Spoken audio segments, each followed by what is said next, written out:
Muy bien. Muy buenos días, muy buenas tardes a las personas que están conectadas a mi canal. Bienvenidos a Nexo Global. Hoy tengo un invitado de lujo, sinceramente una persona que yo vengo siguiendo de los medios de comunicación. En un momento le daré paso para que él pues, pueda hablar conmigo en este pequeño canal. Sinceramente para mí es muy emocionante traer a estas personas que, quiera que no, pues nos han abierto la puerta, la ventana para ir explorando temas de geopolítica, economía, pese a que yo no soy economista, ni mucho menos, pero no se puede entender la política, la tecnología, la economía sin, sin estas cuestiones que están pasando a nivel internacional. Así que muchas gracias a las tres personas que están conectadas en este momento. Espero que se unan más a la conversación, si no es a posterior.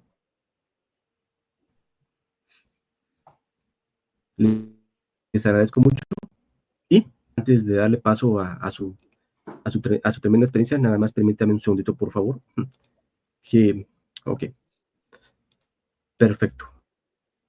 Okay. Muy bien. Muy bien. Muchas gracias, doctor Zelaya. Antes de iniciar la conversación con él, pues quiero darles unas pinceladas de quién es él. Para las personas que no lo conocen, sinceramente es una persona a la que yo le tengo un gran aprecio desde sus apariciones en su poderoso canal de nombre Kai Center, al cual yo invito a suscribirse. ¿Quién es el doctor Zelaya? Antes de iniciar. Okay. Resumen de su hoja de vida. Es presidente del grupo ICAI Center.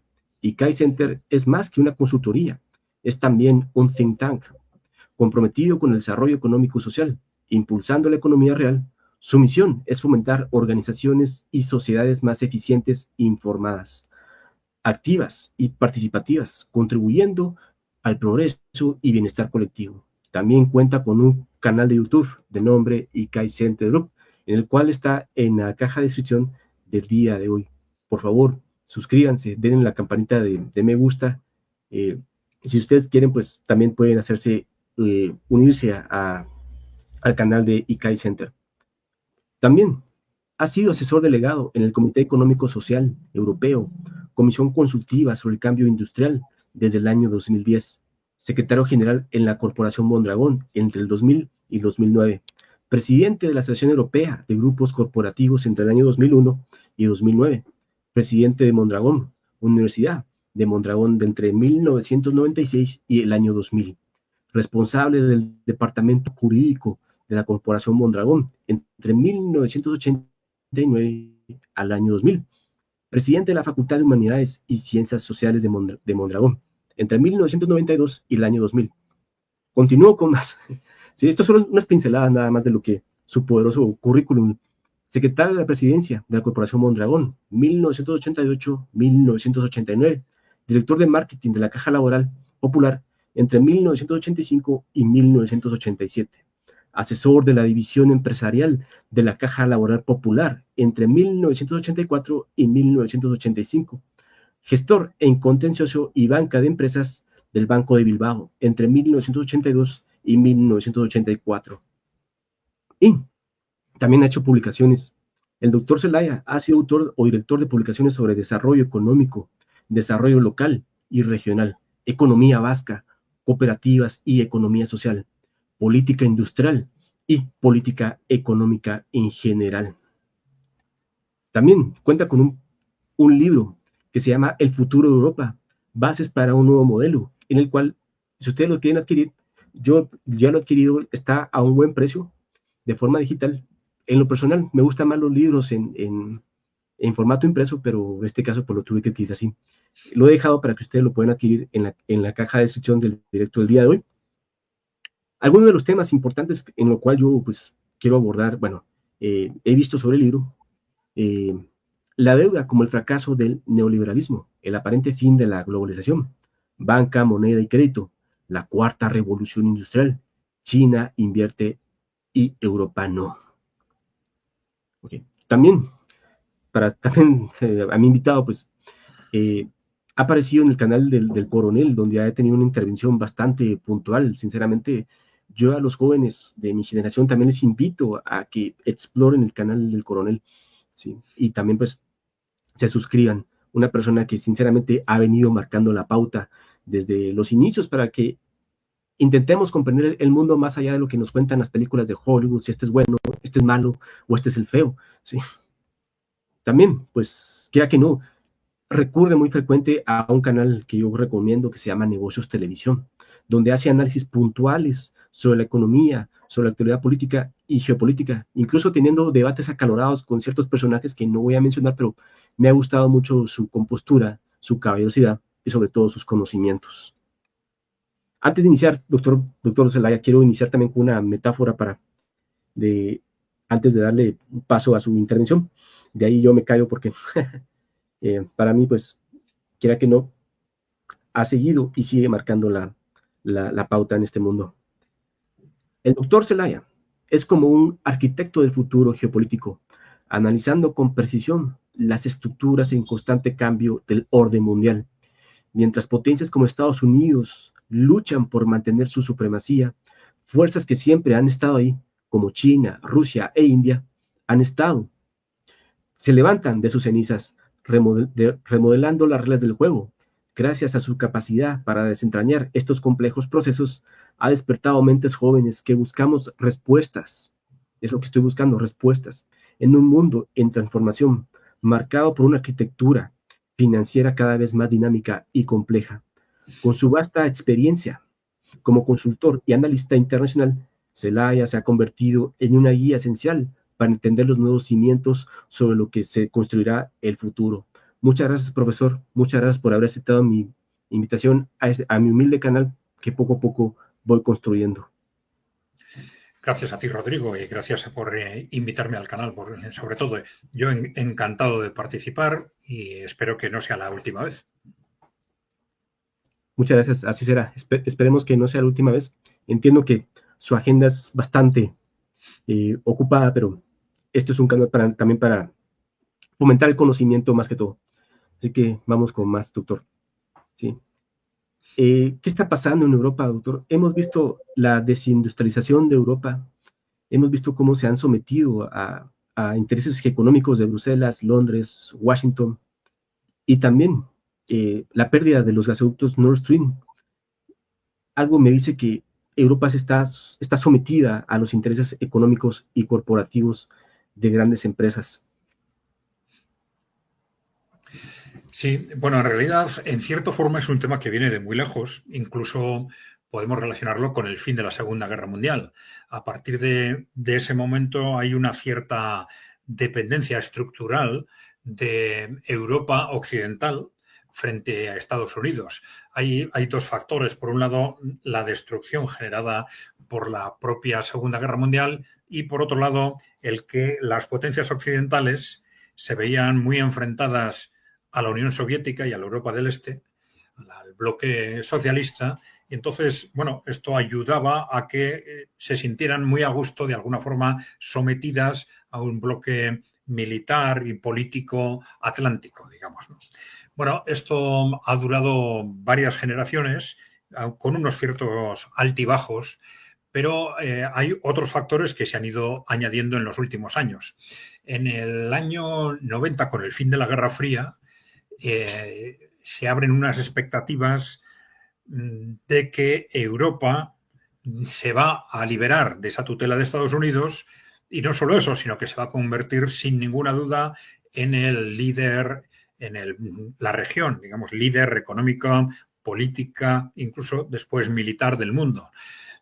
Había bases objetivas para esto, ¿no? Primero, después de terminar la Guerra Fría, se produce la reunificación alemana, empieza a extenderse hacia el este la Unión Europea y se produce un contexto, el Tratado de Maastricht, que intenta aparentemente consolidar la Unión Europea, pero se produce un contexto en el que, si tienes en cuenta que Europa aspira a ser un bloque de 500 millones de personas con una capacidad tecnológica muy alta, pues dices, bueno, hay las bases objetivas para que efectivamente Europa pues camine muy rápidamente hacia ser el continente o la región líder en el mundo, ¿no? Bueno, pues sin embargo ha pasado todo lo contrario, ¿no? Todo lo contrario. A partir de ese Tratado de Maastricht del año 92, que entró en vigor en el 93, todo ha ido mal en Europa.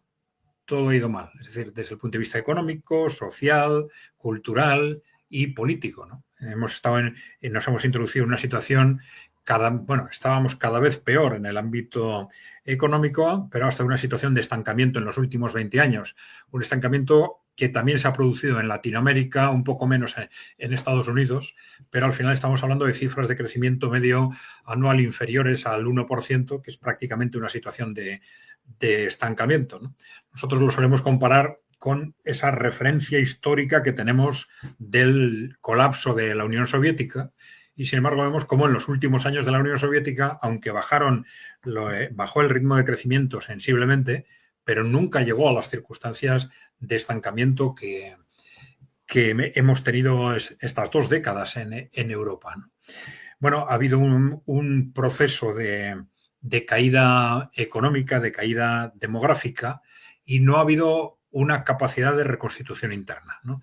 Es decir, eso que se vaticinaba al final de la Guerra Fría no se ha producido por la debilidad interna de la economía europea, también porque desde Estados Unidos se pusieron los instrumentos para evitar que eso sucediera. En los Estados Unidos, en el año 92, se aprueba la doctrina Wolfowitz, y en esa doctrina se define muy claramente que las corporaciones occidentales, norteamericanas, son ya dueñas del mundo, no tienen la oposición de la Unión Soviética y tienen las manos libres para hacer lo que quieran. Y empiezan a hacerlo. Y uno de esas actuaciones a poner en marcha es garantizar el sometimiento de Europa. Entonces vemos cómo, en buena parte por la intervención norteamericana, la clase política europea ha sido en las últimas décadas cada vez más débil. Es decir, las cabezas estratégicas de una u otra ideología que existían en los años 70 o 80 en Europa desaparecen, ¿no? Y vemos cómo la capacidad estratégica de los líderes europeos va siendo cada vez menor, y esto se une a un decaimiento económico y cultural, demográfico, ¿no? En particular, desde la perspectiva que comentábamos, podemos ver cómo en la propia Unión Europea, que había funcionado razonablemente bien anteriormente como una unión económica, empieza a funcionar desastrosamente mal a partir de entonces, sin perjuicio de que por la enorme influencia que tienen en esta estructura las corporaciones por un lado y Estados Unidos por el otro, pues se toman muchísimas decisiones no pensando en los intereses de los europeos, sino pensando en los intereses o de esas corporaciones o del propio Estados Unidos, ¿no? Claro, esto ha sido todavía peor, se ha habido radicalmente peor en los últimos años, donde se han empezado a tomar decisiones claramente disparatadas, que a partir de la guerra en Ucrania, pues se explicaban en base al objetivo de hacer daño a Rusia como fuese, pero vemos cómo se toman medidas que hacen muy poco daño a Rusia, hacen un enorme daño a Europa y benefician extraordinariamente a Estados Unidos, ¿no? Pero no una medida, una y otra y otra y otra, ¿no? Algo que no tiene ningún sentido desde el punto de vista de los intereses de los europeos y que ha agudizado, digamos, una crisis social, sociopolítica en Europa creciente, un desapego creciente de cada vez más sectores sociales con respecto a las clases políticas dominantes en Europa, ¿no?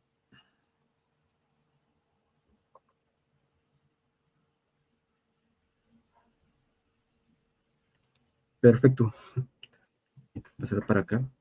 Perfecto. Si ustedes ven que yo corto mi micrófono, es para darle siempre el permiso al doctor.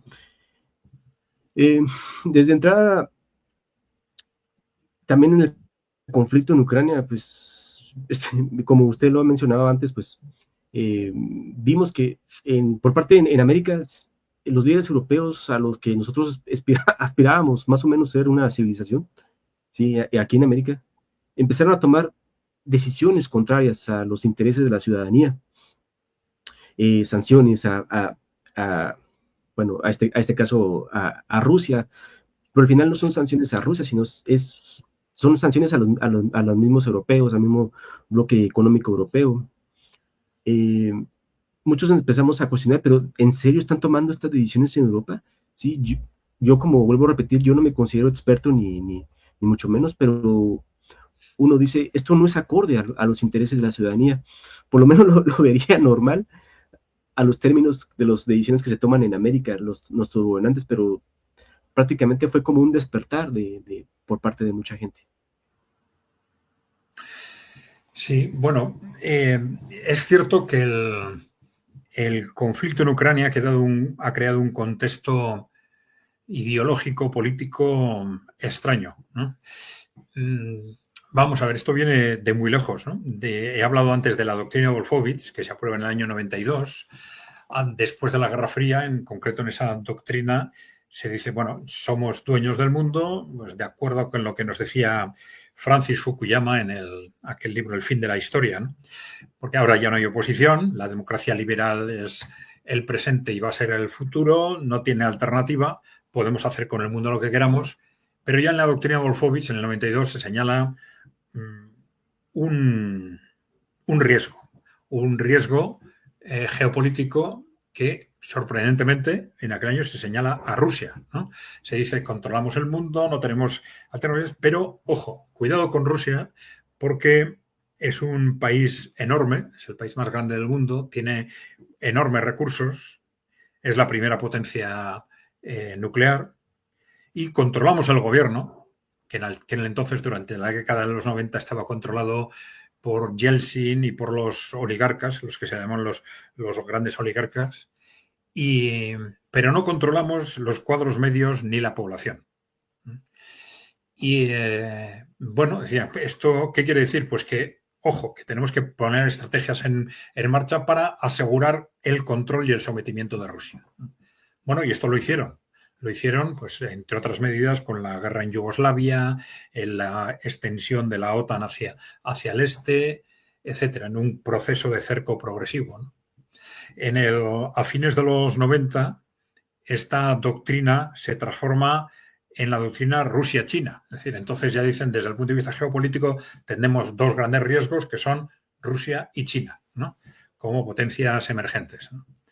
Bueno, el caso es que al final, no me voy a detener en qué es el tipo de estrategias desarrollaron al respecto, pero después de 30 años, prácticamente de 25, 30 años, sí, 30 años de cerco y de estrategias para someter a Rusia, cuando estalla la guerra en Ucrania, estas élites occidentales pensaban que ya habían conseguido lo que querían, en el sentido de que habían metido a Rusia en una trampa. En una trampa porque Ucrania iba a ser una encerrona que la OTAN había preparado durante 8 años después del golpe de Estado en Ucrania del Maidán en el 2014, pero fortificando toda Ucrania del Este con inversiones multimillonarias para llenar de búnkeres y de fortificaciones este de Ucrania, de tal forma que aseguraran que Rusia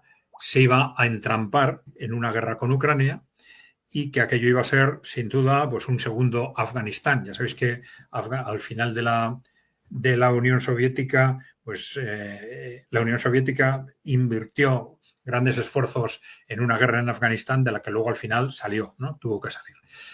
Pero se pensaba que aquel iba a ser el fin del régimen de Putin o de Rusia, del grupo de Putin, y además que con las sanciones iban a hundir la economía rusa, ¿no? Es decir, iban a producirse un colapso militar en Ucrania y iban a hundir la economía rusa, con lo cual pensaban que Rusia ya había caído en la trampa, digamos.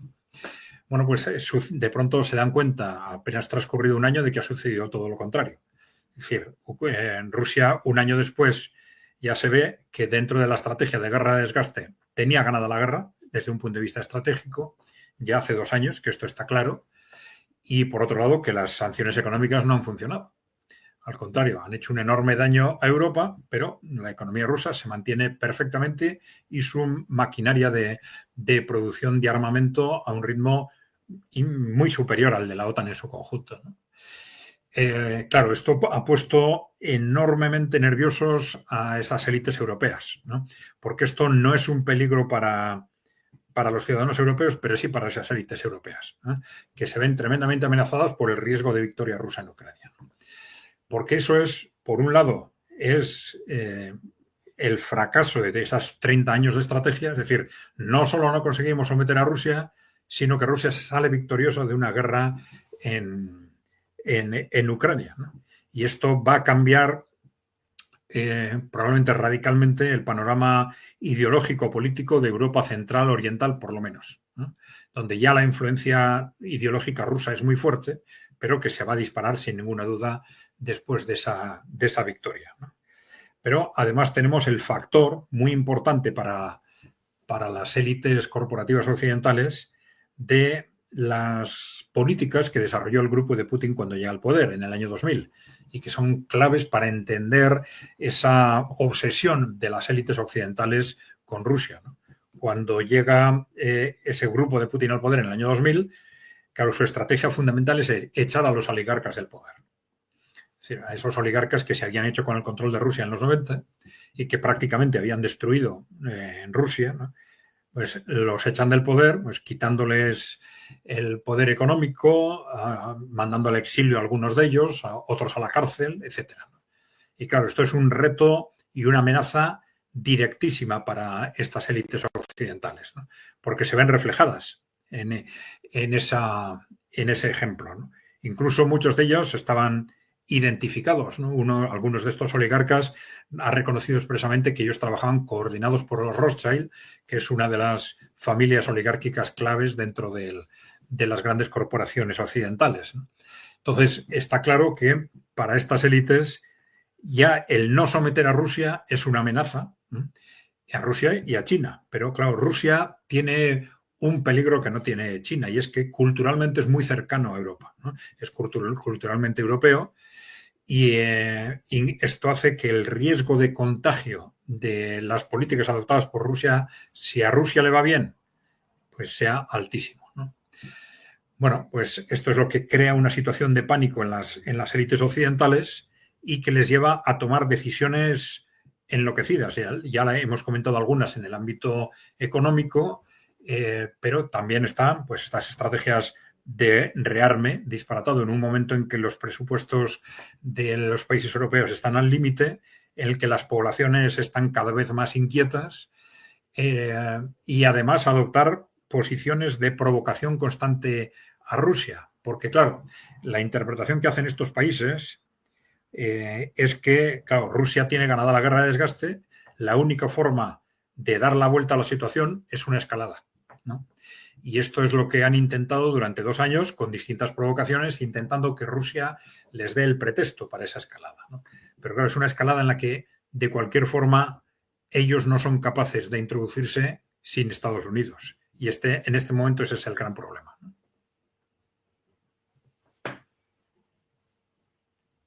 No, disculpa. Consecuente con eso, estamos viendo también cómo Europa se rearma, a pesar de que esta nota es de hace unos meses, ¿sí? Del 21 de marzo, es por parte de un medio que ni es ni muy afín a Rusia, pero prácticamente estamos viendo cómo está secuestrada Europa en términos de estas grandes corporaciones, como usted también ya lo había mencionado. La industria militar estadounidense ha sometido a los políticos europeos a que la ciudadanía pague por este gasto militar de más de 800.000 millones de euros. Eso me parece brutal, en lugar de transferirlo a otras esferas como la educación, que es tan esencial en estos casos. Sí, bueno, no tenemos más que ver el informe Draghi de hace un año, el informe elaborado a petición de la Comisión Europea por Mario Draghi, que fue, entre otras cosas, presidente del Banco Central Europeo en su momento, además de primer ministro de Italia, etcétera, ¿no? Claro, Mario Draghi clarísimamente advertía de la desastrosa situación de la economía europea, algo que fue muy curioso porque él era uno de los responsables de que la situación europea fuese la que es, ¿no? Pero una especie de reconocimiento de culpa, ¿no? La situación europea es desastrosa y citaba como una de las cuestiones claves, algo bien conocido, que era la falta de inversión. Y entonces aludía a la necesidad de conseguir recursos de donde sea para invertir. Y entonces resulta que en lugar de conseguir recursos de donde sea para invertir, lo que hacemos es intentar conseguir ahora recursos de donde sea para gasto militar, ¿no? Justo un año después, ¿no? Bien, es evidente que eso puede tener a corto plazo una utilidad económica. La parte que se invierta en Europa, por supuesto, porque una parte muy importante, ya sabes, va a ir a compra de armamento norteamericano, ¿no? Pero la parte que se invierte en Europa tiene un impacto positivo a corto plazo desde el punto de vista keynesiano, simplemente por el incremento de gasto, ¿no? Pero esto es algo que puede ser muy peligroso a medio y largo plazo, ¿no? Es algo muy similar a lo que hizo Alemania en los años 30, ¿no? Salir de una situación económica difícil sacando dinero por vías extrañas para invertir masivamente en una estrategia de rearme, ¿no? Eso a corto plazo está muy bien. Bueno, está muy bien. Te puede resolver aparentemente los problemas, pero claro, a medio y largo plazo, ¿qué pasa? Pues que, bueno, tú en teoría, un país pequeño podría volverse exportador de armas, ¿no? Y para dar salida a esa producción de armamento. Pero si no te vuelves exportador de armas, ¿qué haces con ese armamento? Y claro, Europa es demasiado grande partiendo de cero, casi de cero, frente a enormes exportadores como Estados Unidos, China o Rusia, para de pronto que toda su inversión le permita volverse un gran exportador frente a esas potencias dentro de unos años. Porque si no consigues volverte un gran exportador de armas, tienes que seguir fabricando. ¿Y qué haces? Las armas, los tanques y los aviones que has ido construyendo, los vas tirando al mar para seguir produciendo nuevos. Es muy complicado. Eso se puede hacer en casos muy concretos, pero hacerlo masivamente es realmente complicado, ¿no? Y difícil de explicar políticamente, ¿no? Claro, el problema es que la salida fácil de ese tipo de situaciones, como fue en la Alemania de los años 30, es claramente la guerra, ¿no? Sí, y precisamente es la guerra que estamos viendo que, bueno, en mi parecer, pues están intentando, sí o sí, por un modo, pues establecer esa guerra a todo el bloque económico europeo para que la gente lo pague y lo sufra. Continuando con más, profesor Zelaya, sí, también estamos viendo en América con mucha preocupación estas cuestiones sobre biometría, sobre vigilancia, las integraciones, las billeteras digitales, unen el presente y el futuro cercano a los viajes. No voy a leer todo el artículo porque es larguísimo, pero me llamó la atención una parte. El Reino Unido afirma estar listo para controlar sus fronteras con identificación digital y los grupos de derechos humanos afirman estar listos para contraatacar. Las encuestas de Amadeus Post-Right indican que los viajeros están listos, por ejemplo, el Eurotúnel afirma estar listo y las billeteras digitales pronto están disponibles en Ghana, Djibouti. Sin embargo, estos sistemas digitales también representan vulnerabilidades potenciales, como se vio un ataque informático que interrumpió miles de vuelos, no solo en Europa, también hace poquito en Costa Rica. Pero yo lo veo más que como un sistema de control para ver cuánto las personas gastan, para ver con qué se alimentan, qué hablan, qué expresan en las redes sociales. Estamos viendo arrestos masivos en Reino Unido. Hace poquito arrestaron a un representante político de George Galloway por nada más ir a Rusia a presentarse a un evento de suma importancia para la juventud con la excusa de que combatir el terrorismo.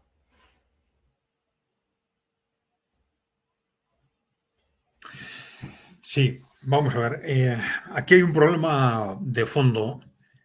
Si comparamos lo que está sucediendo en Occidente, y hablo de América en su conjunto, de Europa, con lo que sucede en los países emergentes y cada vez más en los países en desarrollo a la hora de enfrentar el cambio tecnológico. En Occidente tenemos una posición muy reactiva, quizás cada vez más reactiva y más negativa frente a los avances tecnológicos, ¿no? Y esto no es casualidad, ¿no? Tenemos una posición reactiva, defensiva, porque tenemos una experiencia muy negativa de la utilización del avance tecnológico en contra nuestro, en contra de los ciudadanos, ¿no? Claro, esto es algo que no sucede en los países emergentes y que facilita enormemente que ellos estén cada vez más despegando en el avance tecnológico. Hay dos factores. Por un lado, no tiene una población reticente al cambio tecnológico, tiene una población que apuesta también por el cambio tecnológico y luego tienen empresas que invierten en el cambio tecnológico. En Occidente lo que ocurre es que las empresas no están invirtiendo y además tenemos una población muy resistente como consecuencia de esa experiencia negativa. Es decir, la experiencia nos dice que con frecuencia el cambio tecnológico, las nuevas tecnologías se utilizan en base a intereses corporativos, no en base a los intereses generales, ¿no?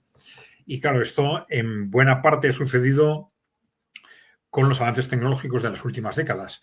Podemos ver Internet, ¿no? Ya en el caso de Internet, en el momento en que se dan cuenta, digamos, en las élites occidentales que Internet es un peligro, porque frente a la homogeneización ideológica que se había conseguido en los 90, Internet de alguna forma está rompiendo esa homogeneización para un colectivo de personas que era al principio muy pequeño pero creciente, pues se intenta enseguida introducir elementos de control de Internet, ¿no? Y uno de esos elementos fueron las redes sociales, que estuvieron creadas en conjunto por grandes corporaciones y por servicios de inteligencia, ¿no? Esto se sabe que redes como Facebook, Twitter colaboraban sistemáticamente, pues, por ejemplo, con la CIA, etcétera, ¿no? Entonces los ciudadanos se empiezan a poner a la defensiva frente a todos esos elementos, ¿no? Además, luego, unos años después, empiezan a introducir censura en esas redes, seleccionando qué censuran y qué no, en base a razones ideológicas, políticas, etcétera, ¿no? Claro, luego, además, nos hemos encontrado con que ya desde en los últimos años, antes se argumentaba, no es que las redes son entidades privadas, entonces no importa que censuren, pero ya se pierde la vergüenza y ya son los gobiernos, el Parlamento Europeo, que es líder en ese tipo de barbaridades, ¿no? Empiezan a adoptar decisiones obligando a las redes a censurar, ¿no? Entonces vemos cómo hay, por lo que comentaba antes, unas élites corporativas cada vez más alarmadas frente a los ciudadanos y también cada vez con más ganas de control. ¿No? Y entonces, como consecuencia de esto, los ciudadanos nos ponemos a la defensiva, lógicamente, porque todos esos avances tecnológicos, en una situación en la que las gobiernos y las grandes corporaciones están, como tú dices, adoptando medidas restrictivas de derechos, llevando ciudadanos a la cárcel por opiniones en Internet, como está sucediendo pues ya casi masivamente en el Reino Unido o en Alemania, ¿no? Pues es lógico que pensemos, que seamos conscientes de que esos avances tecnológicos pues tienen aspectos positivos, pero que se pueden utilizar muy bien en contra nuestro y que nos pongamos a trabajar para, de ser posible, limitar los impactos negativos de esos avances. Precisamente también en México ya se está comenzando. Hace 2 meses pues salió precisamente una nota de Biometric. Yo consulto mucho este portal, yo los invito también al público a consultar este portal de información biométrica,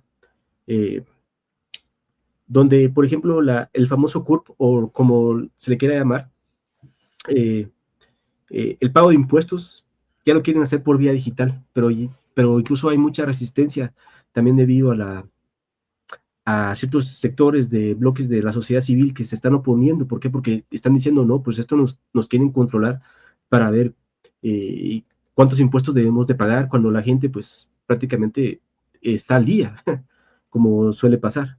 Y aún así, seguir pagando más impuestos, seguir con más vigilancia, considero que no se me hace factible para los ciudadanos que somos de a pie. Ok. Continúo con más, profesor. Vamos con Estados Unidos. Estados Unidos, pues, una disculpa porque esto prácticamente me lo coloca StreamYard, esto ya no depende de mí.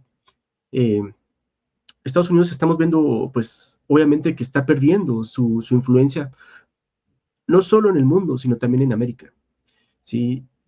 Por ejemplo, países como Honduras, México, que últimamente estaba muy respondón, por así decirlo, Venezuela, que precisamente, obviamente, hay un tema energético ahí bastante amplio, se oponen al mandato estadounidense. También lo estamos viendo con la entrada del puerto de Chancay en Perú, donde China ha invertido miles de millones de dólares para infraestructura y para una nueva ruta comercial, como también pues las nuevas rutas de la seda, ¿verdad? Que están, obviamente China está invirtiendo de forma muy fuerte y es algo que Estados Unidos está muy, muy asustado por no contener a China también en ese ámbito. Sí, vamos a ver. Este es un proceso que viene desde hace años, o sea, desde hace tiempo, muy relacionado con el avance de los países emergentes. Es decir, los países de Latinoamérica han estado desde hace mucho tiempo bajo el dominio hegemónico de Estados Unidos y ha habido intentos de distintos países para salirse de esa órbita que a veces han salido bien, a veces han salido mal, a veces han salido temporalmente bien, ¿no? Pero siempre con enormes dificultades para despegarse de esa hegemonía, ¿no? Pero claro, esto empieza a cambiar precisamente por el avance de los países emergentes, ¿no? A medida que los países emergentes empiezan a tener más peso, los países de Latinoamérica empiezan a ver que pueden tener alternativas a ese peso, enorme peso económico, fundamentalmente económico de Estados Unidos, que les impide, digamos, distanciarse, ¿no? Y esto ya hace años que ha abierto en distintos países una pugna entre sectores muy controlados por Estados Unidos y sectores que miran más a los países emergentes, ¿no? Entonces, cada vez más en muchos países de Latinoamérica la polarización interna se está relacionando con esas dos influencias externas, ¿no? Porque unos u otros sectores intentan apoyarse en ese bloque externo para defender sus posiciones, ¿no? Esto hay que relacionarlo con las doctrinas geopolíticas del trumpismo, una vez que el trumpismo llega al poder, ¿no? Que como tal trumpismo, pues tienen una lógica de adaptación a ese mundo multipolar que proponen los países emergentes, ¿no? Que proponen sustituir el mundo unipolar que surge después de la Guerra Fría, claramente hegemonizado por Estados Unidos, y frente a ese proyecto los países emergentes proponen un mundo multipolar o multinodal, dicen otros, ¿no? Bien, en ese contexto, Estados Unidos, o el trumpismo, digamos, parece que intuitivamente es más o menos consciente de ese nuevo mundo que viene, de que no puede seguir controlando el mundo de una forma hegemónica y de que adaptarse a ese mundo supone un volver a casa de alguna forma, ¿no? Y esto lo expresan con ese America First, ¿no? Para ellos lo interpretan de esta forma, ¿no? Diciendo, tenemos que dejar de ser el policía del mundo. Esto para nosotros es ahora un desgaste cada vez más difícil de soportar y tenemos que centrarnos en reconstruir el propio Estados Unidos, que está muy desgastado por décadas de desindustrialización, etcétera, ¿no? Bueno, eso tiene una lógica en sí mismo, ¿no? Otra cosa es una lógica estratégica. Otra cosa es el cómo se hace. Y, por ejemplo, la utilización de los aranceles de una forma un tanto bárbara como está haciendo Donald Trump, pues, bueno, es bastante discutible, ¿no? Pero luego está la cuestión de cuando Estados Unidos dice, o cuando el trumpismo utiliza ese concepto de volver a casa, ¿no? Suponiendo que en el resto del mundo lo vayan haciendo de forma progresiva, que parece que esa es la voluntad estratégica. Otra cosa es que a corto plazo se note o no, ¿no? Es decir, de alguna forma parece que quieren alejarse de Europa, que quieren alejarse, pues, de África o de Asia, poco a poco, ¿no? Con ciertos pasos.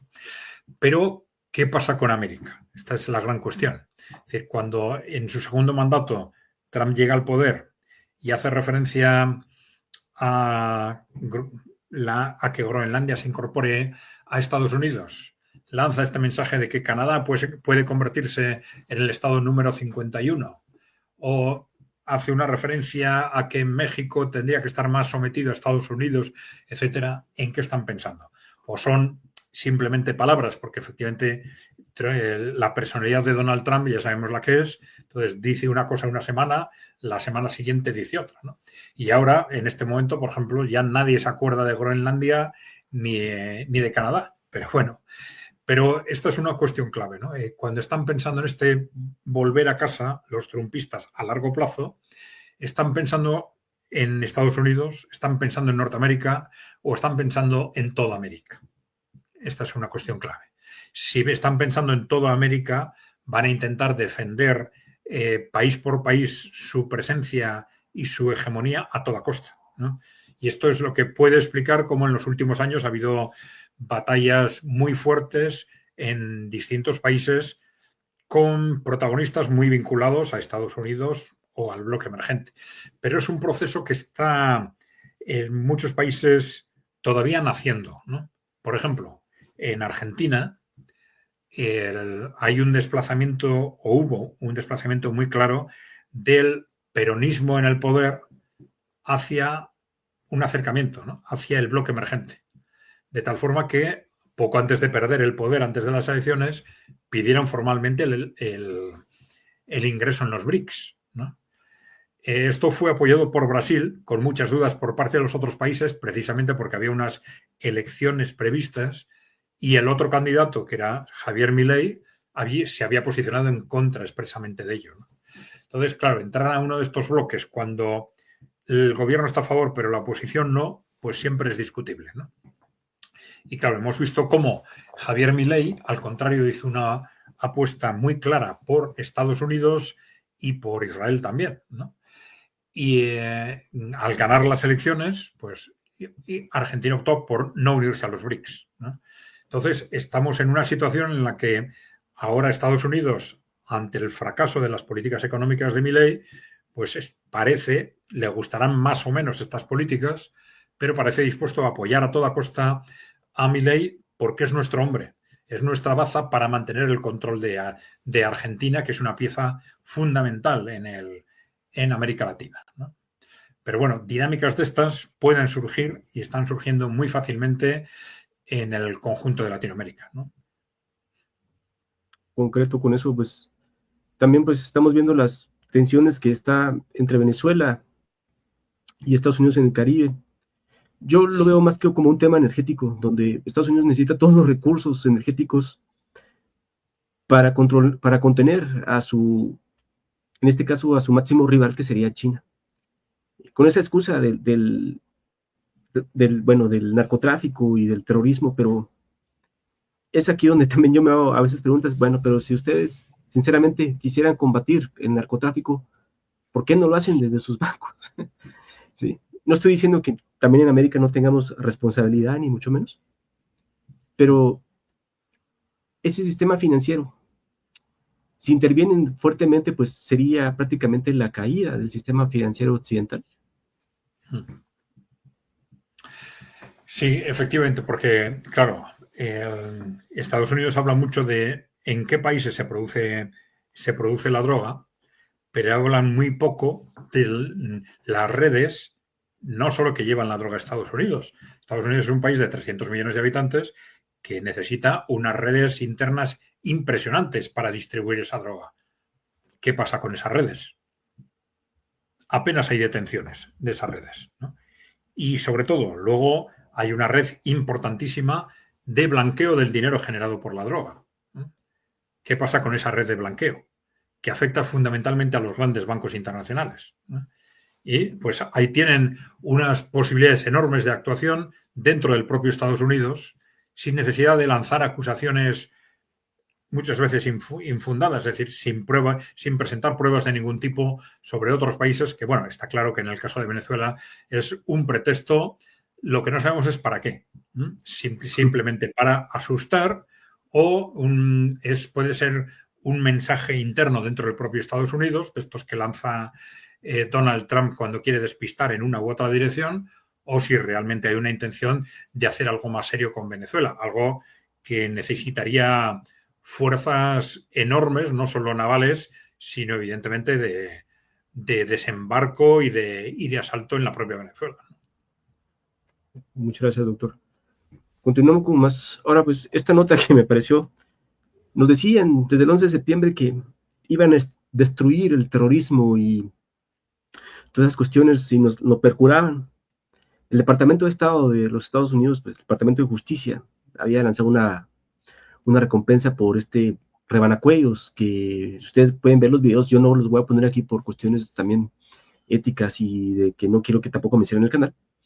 Hay videos donde este señor juega con cabezas de personas decapitadas hace poco y ahora se sienta a la mesa a darnos lecciones de moral, a darnos lecciones de democracia y todas esas cosas, al parecer, pues siempre estuvo trabajando para los intereses corporativos. O sea, eso es lo que yo puedo ver en esta circunstancia. Sí, efectivamente. Claro, ya hace bastantes años que se sabe que estas organizaciones yihadistas radicales, prácticamente en su totalidad, son instrumentos, sí, corporativos puede ser una forma de resumirlo, porque al final de los servicios de inteligencia, en parte occidentales y en parte de algunos países musulmanes, ¿no? Pero que claramente estas organizaciones no tienen, sus fines no tienen nada que ver con lo que dicen, ¿no? Y esto, bueno, pues se ha reconocido a veces expresamente, bueno, por distintos gobiernos, pero incluso en el propio Estados Unidos, Hillary Clinton reconoció que Al-Qaeda la habían creado ellos, ¿no? En su momento en Afganistán para luchar contra los soviéticos, etcétera, ¿no? Entonces esa Al-Qaeda que supuestamente había organizado el ataque a las Torres Gemelas en el año 2001, pues resulta que era un invento de Estados Unidos, financiado por Estados Unidos y alimentado, bueno, por Estados Unidos y por estas redes que en los países musulmanos se constituyen, por ejemplo, a través de la Hermandad Musulmana, que es una red con un fuerte arraigo en países como Qatar y Turquía y que fue creada hace aproximadamente un siglo a instancias de la inteligencia británica como un instrumento para influir sobre los países musulmanes de Oriente Medio después de la colonización, después de que estos países se hagan independientes, ¿no? Entonces utilizaron la hermandad musulmana para controlar gobiernos y después para crear este tipo de organizaciones, ¿no? Otra utilización de estas organizaciones ha sido una aparente radicalización de las posiciones de estos países, algo que muchas veces es muy útil precisamente para considerar a estos países como enemigos, ¿no? Y entonces sabemos, por ejemplo, que Israel ha tenido un gran papel en la financiación de un movimiento como Hamas, ¿no? No en la creación, pero sí en la financiación posterior. La creación está más relacionada con ese entorno de los hermanos musulmanes, pero sí en la financiación. ¿Por qué? Pues porque desde un punto de vista de imagen les interesa mucho más una imagen, más que una imagen laica como la que daba la autoridad palestina, una imagen religiosa radicalizada como la que daba Hamas. ¿Por qué? Pues a efectos de que es un mejor enemigo para justificar ataques contra ellos, ¿no? Bueno, esa ha sido una estrategia generalizada, es decir, los regímenes laicos que tuvieron un gran peso en los años 70, 80, 90, todavía en los países musulmanes, fueron atacados y derribados uno tras otro y al final, de una forma u otra, acabaron sustituidos por regímenes religiosos y religiosos radicales, algo que tiene una lógica psicológica también, ¿no? Por un lado, aquellos regímenes laicos tenían un apoyo exterior en su interrelación y en la relación con la Unión Soviética, y en la población se acaba trasladando la relación de, digamos, hay una frustración enorme en las poblaciones musulmanas, entre los jóvenes, por ejemplo, que la proyectan, ya no la pueden proyectar a través de regímenes laicos, de apuestas laicas, progresistas, socialistas, y la proyectan a través de la radicalización religiosa. Este es un fenómeno que se ha repetido en distintos países, ¿no? Bueno, en el caso de Siria, esto ha sido muy claro, ¿no? Ha sido la instrumentalización de este régimen primero para destruir Siria y ahora en una aparente estrategia de balcanización de Siria que viene un poco bien a todos los países, a muchos países de alrededor, ¿no? A Turquía para desplegar su influencia en el norte, a Israel para desplegar su influencia en el sur y para no tener un enemigo fuerte en el norte como tenía Siria, por ejemplo, ¿no? Es una estrategia claramente de interés para Estados Unidos y para Israel en concreto, como las potencias más implicadas en estas operaciones, ¿no? Una pregunta, doctor, pero esta gente no se da cuenta, o no sé si no se quiere dar cuenta de que, bueno, yo no vuelvo a insistir, yo no soy experto, pero si nos trataran como si fuéramos tontos o niños chiquitos, como si no tuviéramos la capacidad de pensar o algo así, a ver, lo que ustedes me están diciendo no concuerda con lo que está pasando en el mundo actual.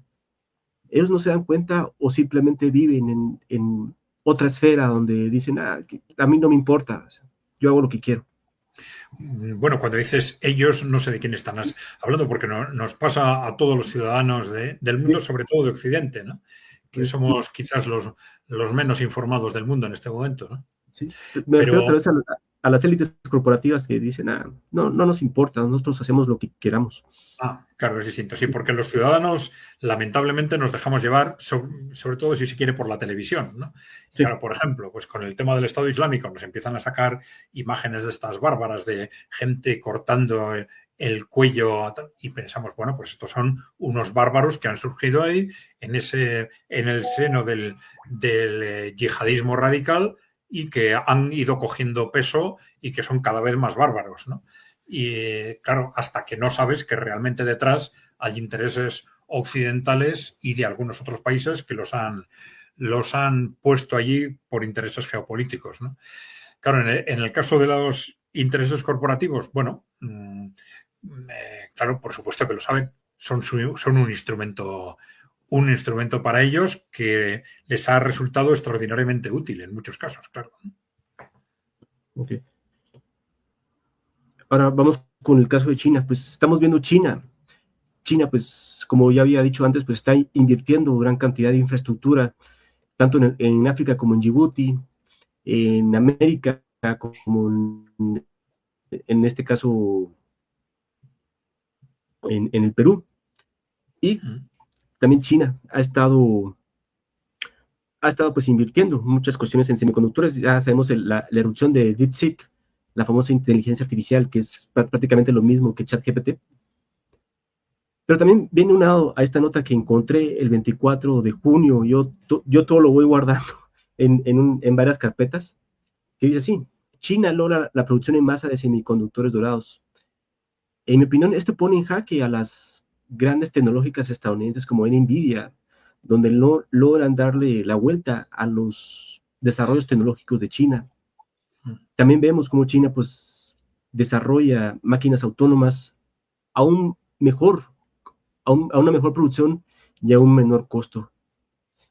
¿Qué nos puede decir de esto? ¿Estados Unidos o las corporaciones tecnológicas estadounidenses realmente están asustadas por esta erupción de China en términos tecnológicos? Bueno, en las corporaciones hay algunas que están asustadas y otras que simplemente utilizan la colaboración con China y que en la práctica les viene bien el avance tecnológico de China, ¿no? Vamos a ver. Lo que ha habido es, desde luego, una subestimación de la capacidad de China, una subestimación permanente, ¿no? Que igual es pues simplemente una presunción de que Occidente y Estados Unidos, sobre todo, pues siempre ha sido el líder y lo lógico es que siga siéndolo, ¿no? Pero claro, por un lado está una subestimación de la capacidad de China y por otro lado una falta de comprensión de qué es lo que late detrás de esa debilidad estructural de Occidente. Porque es cierto que ha habido políticas públicas desastrosas, pero también ha habido un problema estructural con las empresas occidentales, que simplemente han perdido dinamismo. Han perdido dinamismo ya desde los años 80, ¿no? Entramos en una dinámica en la que invierten cada vez menos, que es un síntoma claro de dinamismo empresarial.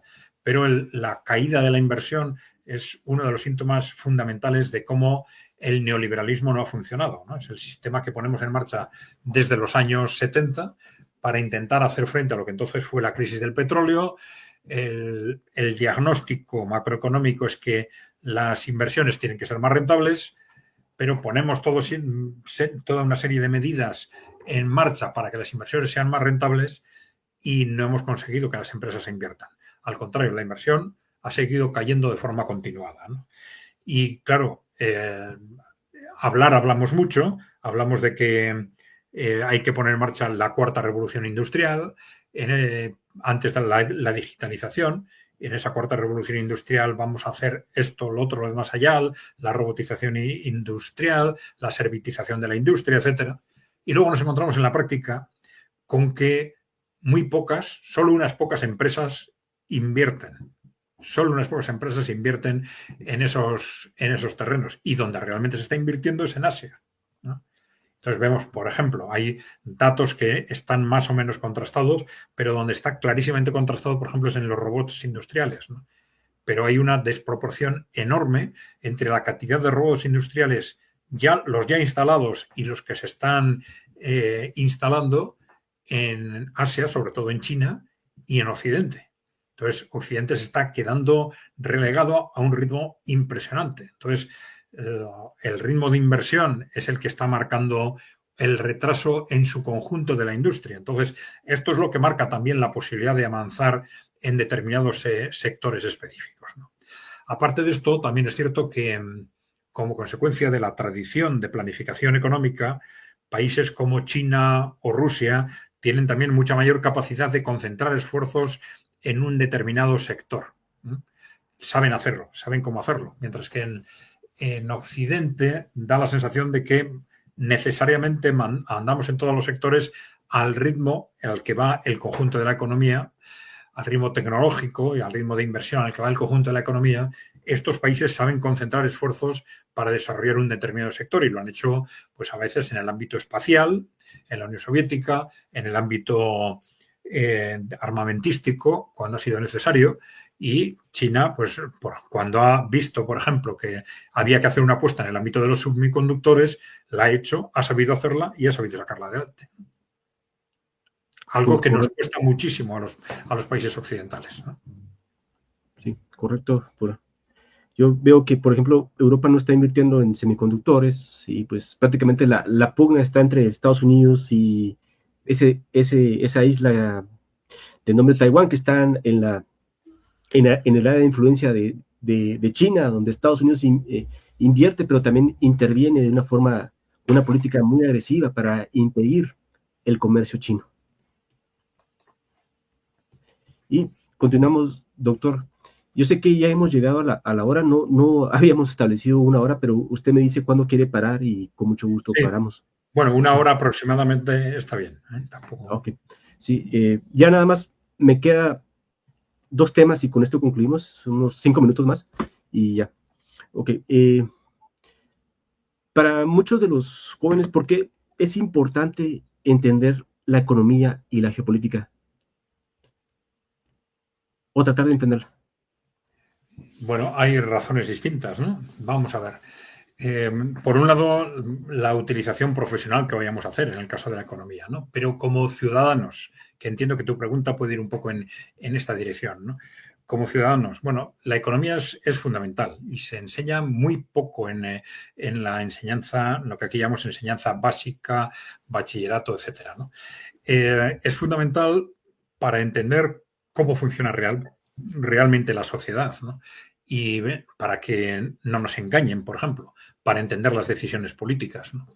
La geopolítica tiene otras dimensiones, pero en este momento en particular, entender la geopolítica es clave porque al entender la geopolítica podemos entender mucho mejor el futuro de nuestro propio país, ¿no? Por ejemplo, en el caso de Europa, ¿no? Puede ser similar en algunos países de Latinoamérica, no en todos, ¿no? En el caso de Europa, en muchos países nos encontramos con que hay una dialéctica política que surgió en los años 90 y en la que todavía viven los partidos políticos y los líderes políticos. Entonces discuten en televisión en base a conceptos y en base a términos que se utilizaban entonces, los siguen utilizando, ¿no? Se llama izquierda, derecha, centro, como se ha interpretado durante estos años. Y sin embargo no son conscientes o no somos conscientes, alguno de ellos sí lo será, aunque no lo diga, pero no son conscientes de en qué medida vienen cambios radicales al conjunto del mundo. En particular, como consecuencia de este choque entre los países emergentes y Occidente, países emergentes y las corporaciones occidentales, un choque como consecuencia del cual va a cambiar absolutamente todo. Y todos estos conceptos que nuestros políticos utilizan constantemente van... Su tiempo, su amabilidad, su interés por estar aquí en este pequeño espacio. Yo sé que usted es una persona muy ocupada, pero vuelvo a insistir, lo invito para nuevas colaboraciones o como usted lo quiera llamar, siempre respetando su tiempo y su espacio. Muchas gracias por este también tiempo que me ha dado, porque quiera que no, pues esto me ayuda a entender mucho más el mundo tan complejo en que estamos. Y no sé si quiere dar unas últimas palabras antes de despedirnos. No, pues simplemente, Rodrigo, que yo he estado muy a gusto, y ya sabes, yo encantado de estar contigo y con tu canal, y por mí, en principio, dispuesto efectivamente para colaborar contigo más adelante. Muchas gracias, doctor Zelaya. Y pues, por favor, vayan al canal del doctor Zelaya y Kai Center que está en la descripción del directo de hoy. Yo los invito a abrir el debate, ¿sí? No quedarse con lo que diga yo o simplemente pues escuchar a más opiniones. Sinceramente es necesario en este momento de confusión. ¿Por qué? Porque nos quieren desinformados, nos quieren que no pensemos y quieren que pensemos en derecha, izquierda, buenos y malos y nada más. Así que yo me despido, que tengan una bonita tarde, una bonita noche, donde quiera que ustedes me estén viendo en el mundo hispano. Sigamos abriendo el debate y nos vemos en la próxima entrega. Un saludo. Hasta pronto.